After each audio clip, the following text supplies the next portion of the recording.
सभी को नमस्कार। दोस्तों, आज की वीडियो में हम चर्चा करने वाले हैं। जैसा कि आपको पता है, कल यूपीएससी ने 2021 का फाइनल रिजल्ट जारी किया है। तो उसके बाद में जो कट ऑफ मार्क्स जारी किए हैं उन पे हम चर्चा करेंगे।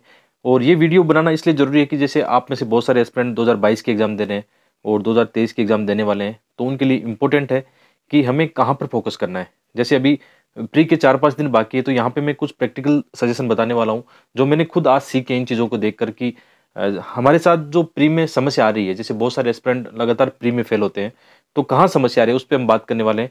और कट ऑफ मार्क्स तो ये बता रहा है कि यार कहीं न कहीं जीएस के पेपर को लेकर ज़्यादा चिंताएँ नहीं है। सीसेट का पेपर अभी भी आपके लिए डेंजर हो सकता है। इसलिए जो 4-5 दिन बचे हैं, उसके अंदर आप सीसेट के पेपर को और सही से देख सकते हो, उसके बारे में भी हम बात करेंगे। आंसर की आप देख के थोड़ा-सा ये करना कि 2021 के जीएस और सीसेट पेपर दोनों के आंसर की ज़रूर देखना क्वेश्चन पेपर के साथ में, या उसको एक तरह से आप मॉक टेस्ट की तरह ले सकते हो। उससे फ़ायदा मिलेगा, क्योंकि यूपीएससी का क्या होता है, हर साल एक चेंजिंग पैटर्न देखने को मिलता है। और वो आपके तभी समझ में आएगा जब आप इसको सही से पेपर को एनालिसिस करोगे।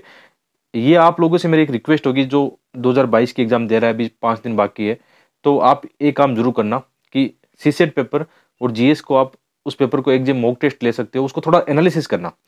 उसका फ़ायदा कहाँ होगा, जब 5 दिन आप एग्ज़ाम देने जाओगे 5 दिन बाद में, तो वहाँ से यदि ये अनुभव लेके जाओगे, तो आपको निश्चित रूप से बहुत बेनिफिट होने वाला है। क्योंकि आज मैं खुद इन चीज़ों को कर रहा था, तो मैं चाह रहा था कि आप लोगों के साथ शेयर करूँ।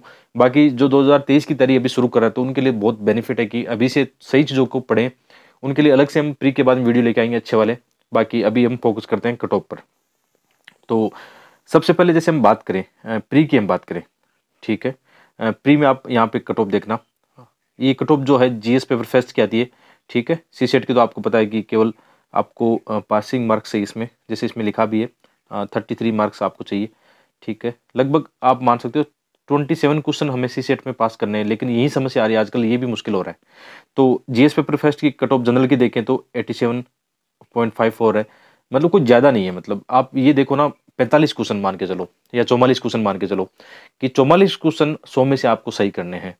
और मेरा ये मानना है कि यार ये आसान है। हालाँकि पेपर का लेवल जो है टफ हुआ है, लेकिन ये कट ऑफ जो मार्क्स आजकल कम देखने को मिला है 2-3 सालों में, जो मार्क्स गिरे हैं, यानी कट ऑफ मार्क्स जो नीचे आई है, उसका एक बड़ा कारण है सीसेट का पेपर। बहुत सारे सीरियस एस्पिरेंट हैं जो सीसेट में फेल हो रहे हैं। यानी उनका जब आप मार्क्स देखोगे ना, तो उनके मार्क्स 120, मेरे कई दोस्त हैं जिनके मार्क्स 127 या 130 तक गए हैं, 110 तक आए हैं, लेकिन सीसेट के पेपर में फेल हैं। अब जब आप ये देखो, बहुत सारे ऐसे सीरियस एस्पिरेंट या आप कह सकते हो बहुत ज़्यादा पढ़ने वाले जीएस पेपर में तो अच्छा स्कोर कर लेते हैं, लेकिन जब सीसेट में फेल हो जाते हैं, तो कहीं न कहीं फिर आपका जीएस का पेपर का भी कट ऑफ गिरेगा। यही एक बड़ा रीज़न मुझे अभी समझ में आ रहा है।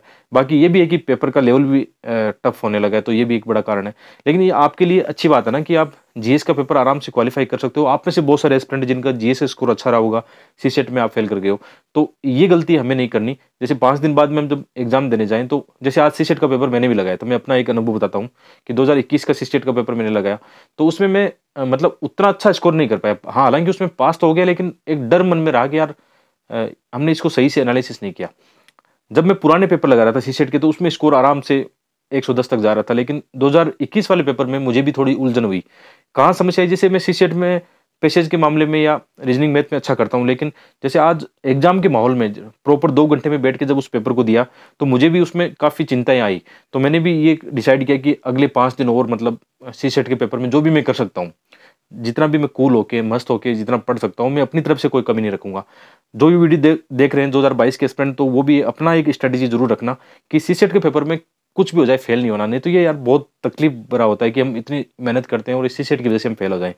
जबकि इतना कोई टफ नहीं है, मतलब उसमें कई सारी समस्या है जिस पर हम बात करने वाले हैं। तो आप यहाँ पे कट ऑफ देख सकते हो, जनरल की 87 के आसपास है, ईडब्ल्यूएस की 40 क्वेश्चन यार करने हैं मतलब, और ओबीसी की आप देख लो 84 है, एससी की यहाँ पे 75.41 और एसटी के 70 के आसपास होगी, ठीक है। तो कुल मिला के बात ये है, जीएस का पेपर में आप आराम से, जिन्होंने अच्छी तैयारी की है वो निकाल लेंगे, लेकिन सीसेट में दिक्कत आएगी, तो उस पर भी आगे हम चर्चा कर लेंगे। थोड़ा सा मेंस की भी आप कट ऑफ देख लो। मेंस की कट ऑफ लगभग वही है, 2-3 सालों में एक पैटर्न बन गया है कि उसके हिसाब से कट ऑफ आ रही है, ठीक है। ऑप्शनल सब्जेक्ट में आजकल वो मार्क्स नहीं आते जो पहले आते थे, 350, 320, 30 आजकल नहीं आते हैं। आजकल ये हो गया कि ऑप्शनल सब्जेक्ट में 250 तक आ रहे हैं, तो ठीक है, आपका अच्छा स्कोर माना जाएगा। हिंदी मीडियम में जैसे इस बार हिंदी साहित्य में 284 मैंने हाईएस्ट देखे हैं, 285 रवि सियाग के, बाकी और भी हो सकते हैं। अभी मार्कशीट अभी पूरी हमारे पास आई नहीं है। तो कुल मिला के ये जो मेंस की स्टडी है इसकी तो हम चर्चा प्री के बाद में भी कर सकते हैं, क्योंकि अभी समय कम है आपके पास भी और मेरे पास भी। तो ये मेंस की कट ऑफ पे तो हम ज़्यादा चर्चा कर भी नहीं सकते, उसमें मेंस में ऐसा कुछ नहीं होता, क्योंकि मेंस में तो यूपीएससी का एक पैटर्न होता है, मार्किंग पैटर्न होता है, ऑप्शनल सब्जेक्ट में एक स्केलिंग का पैटर्न होता है, कई सारी चीज़ें उसमें काम करती है। तो आप कट ऑफ यहाँ पे देख लेना। बाकी फाइनल कट ऑफ पे भी हम क्या चर्चा करें, उससे हमारी बस की बात है नहीं कि इस पर हम कुछ चर्चा करें या उससे कुछ सुधार कर लें। अभी तो हमारा जो मुख्य जो उद्देश्य है ना वो किस पर है, मुख्य उद्देश्य प्रीलिम्स प्री है, कि अभी प्री पास करना है। तो इस पर हम रखते हैं कायम, अपना समय इस पर देते हैं। और मेंस की आप देख सकते हो ज़्यादा कट ऑफ तो नहीं जाती है, लेकिन मेंस में नंबर लाना वाकई बहुत मुश्किल काम होता है, क्योंकि 4 मेंस मैंने भी दिए हैं। तो मैं जानता हूँ कि मेंस के अंदर एक एक मार्क्स लाना भी बहुत मुश्किल काम होता है। और आजकल इंटरव्यू भी एक बड़ा डिसाइडिंग फैक्टर हो गया है। ठीक है, इंटरव्यू में भी अच्छे मार्क्स आने चाहिए, तभी आपका फाइनल सिलेक्शन हो पाता है। तो ये आप देख लेना यहाँ पे। बाकी हम चलते हैं, ये तो आप आंसर की और कट ऑफ वगैरह यूपीएससी की ऑफिशियल साइट से जानकारी ले सकते हो। वहाँ से बहुत सारे बच्चे कमेंट करते हैं कि सर ये आंसर की नहीं है, क्वेश्चन पेपर नहीं है। तो ये छोटी छोटी चीज़ें बहाने मत बनाओ यार। आईएएस की एग्जाम की तैयारी कर रहे हो तो आपको पता है कि यूपीएससी की वेबसाइट पर आपको सब कुछ मिलता है, वहीं से आप डाउनलोड कर लिया करो। वीडियो में आगे बढ़ने से पहले दोस्तों आपको मैं यूपीएससी फ्री इथिक्स क्लासेज के बारे में बताना चाहूँगा। ये क्लासेज ली गई है सलामुद्दीन अंसारी सर के द्वारा, जो कि यूपीएससी के टॉप फैकल्टी हैं। मैंने भी इनके इथिक्स के काफ़ी लेक्चर देखे हैं, बहुत ज़्यादा बेनिफिशियल है। आपके लिए एक सुनहरा मौका है कि आप इनको फ्री में एक्सेस कर सकते हो। कैसे कि आपको मेरा एक कोड इस्तेमाल करना है DHM7, और बिल्कुल आप 7 दिन के लिए इनके जितने भी पेड कोर्स है इनके साथ साथ आप एथिक्स का भी कोर्स बिल्कुल फ्री में देख सकते हो। वैसे एथिक्स का सिलेबस ज़्यादा बड़ा नहीं होता, यदि आपके पास जुनून है अपने सिलेबस को पूरा करने का तो आप 7 दिन के अंदर अपना पूरा सिलेबस एथिक्स का खत्म कर सकते हो। इसके अलावा सुपर कोचिंग ऐप और वेबसाइट पर आपको 20 से अधिक कोर्स मिल जाएंगे, जो कि यूपीएससी की टॉप फैकल्टीज के द्वारा पढ़ाए गए। इसके अंदर आपको सी सेट, प्रीलिम्स के जीएस कोर्स है, मेंस के जीएस कोर्स और ऑप्शनल सब्जेक्ट कोर्स भी शामिल है। यदि आप जितने भी इनके पेड कोर्स है उनको करना चाहते हो तो आप मेरा कोड इस्तेमाल करना धर्म20, तो आपको एक्स्ट्रा 20% का डिस्काउंट भी मिल जाएगा। तो जल्दी कीजिए, इनके जितने भी कोर्स हैं इनको आप चेकआउट करना चाहते हो तो लिंक वीडियो के डिस्क्रिप्शन में दिया गया है। अब बात करता हूँ मैं यहाँ पे सी सेट के पेपर की। थोड़ी सी स्ट्रेटेजी में बता देता हूँ आपको कि ये गलती नहीं करनी है। ये एक अनुभव कहाँ से आया कि एक तो ठीक है, मैंने भी कई बार एग्जाम दिए तो सी सेट में आज तक मैं फेल नहीं हुआ हूँ। हालांकि कई लास्ट टाइम बच गया था, थोड़े से मार्क्स से ही सी सेट क्वालिफाई हो पाया था। तो इस बार जैसे मैंने आज भी पेपर लगाया तो उससे क्या अनुभव मिलता है, एक तो आपको ये गलती नहीं करनी है कि आप मतलब क्वेश्चन में उलझने लग जाओ, वो नहीं करना है। आपको कोशिश क्या करना है, मतलब इसको मैं बोलता हूँ कि रणनीति फेलियर हो जाती है, स्ट्रेटेजी फेलियर इसको बोलते हैं, कि हमारी रणनीति फेल हो जाती है। रणनीति कैसे फेल होती है कि जैसे सीसेट के पेपर में 80 क्वेश्चन आते हैं, 1 से लेकर 80 तक क्वेश्चन आते हैं। तो आपकी रणनीति ये होनी चाहिए कि सबसे पहले जो ईजी क्वेश्चन है, मतलब जिनको आप देखते ही सोल्व कर सकते हो, आपको ये बिल्कुल भी नहीं करना है, उलझने वाला काम नहीं करना है। आप ऐसा मान के चलो जिस क्वेश्चन में आपको 2-3 मिनट से ज़्यादा टाइम लगता है, जैसे आप किसी क्वेश्चन में 5 मिनट लगा रहे हो, तो ये आपकी गलती होगी, फिर आपको नुकसान उठाना पड़ सकता है। तो कहने का क्या मतलब है, पहले राउंड में 1 से लेकर 80 तक इजी क्वेश्चन करो जो 2 मिनट के अंदर अंदर, 1.5 मिनट के आसपास आप सोल्व कर सकते हो। ठीक है ना, वो रणनीति रखना।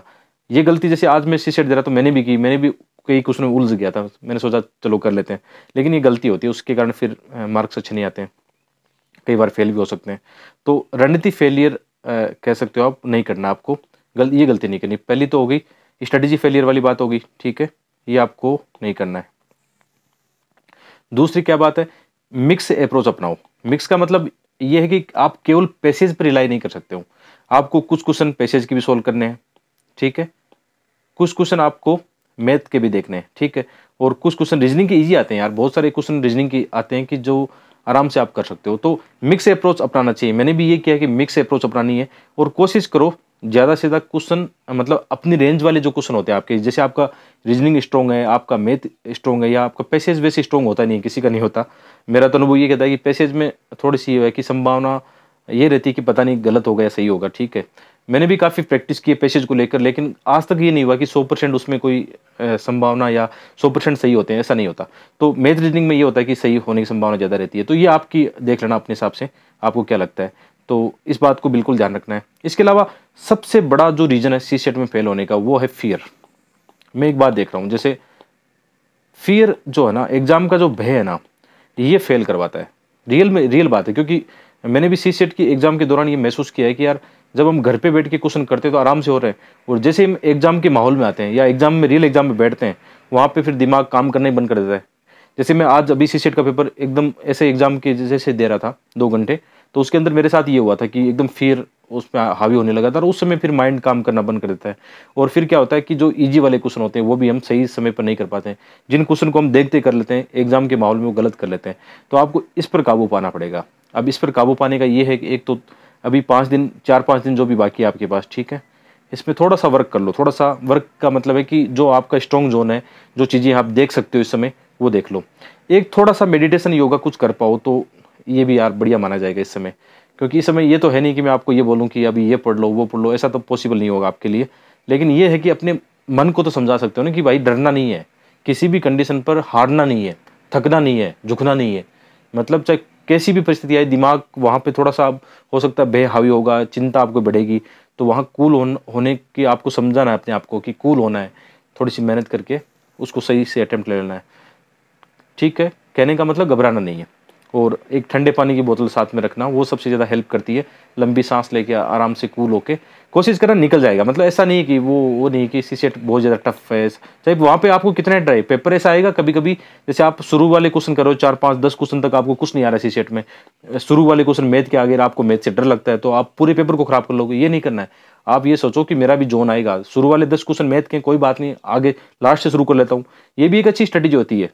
आपको लगा शुरू में 1 से लेकर 10 वाले क्वेश्चन पूरे मैथ के आपको बिल्कुल नहीं आता, कोर मैथ के आपको नहीं आता, तो एक काम करो, उसको पेपर को पलटो और लास्ट से शुरू करो।